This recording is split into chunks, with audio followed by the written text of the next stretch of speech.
Γεια σας, είμαι ο Χρήστος από το MSB και σήμερα θα σας δείξω τη τσάντα της πλάτης της Phyto. Η τσάντα έχει ύψος 50 εκατοστά και χωρητικότητα 35 λίτρα.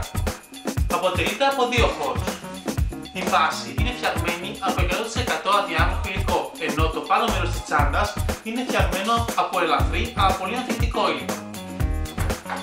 Αριστερά και δεξιά της τσάντας θα βρείτε διχτάκι και θήκη με φερμουάρ, ενώ στο πίσω μέρος της τσάντας θα βρείτε ειδική υποδοχή στην οποία μπορείτε να ενώνετε το MP3 σας με τα ακουστικά σας.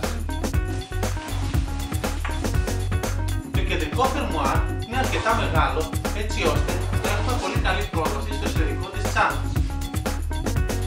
Μέσα στην τσάντα θα βρούμε ένα έξτρα τσαντάκι, το οποίο είναι ιδανικό για τα βρεγμένα μαγιό, σκουφάκια και γυαλάκια. Στην τσάντα μπορούμε άνετα να βάλουμε και την πετσέτα μας, αλλά και το μπουρνούσι μας. Στην τσάντα έχουμε ειδική θήκη για το κινητό ή το MP3 μας, θήκη για τα στυλό και γατζάκι για να μπορούμε να βάλουμε τα κλειδιά μας.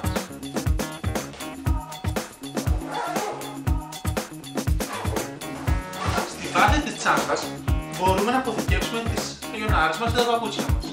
Ενώ εδώ θα βρούμε το εσωτερικό φερμουάρ, το οποίο ενώνει το πάνω μέρος της τσάντας με το κάτω.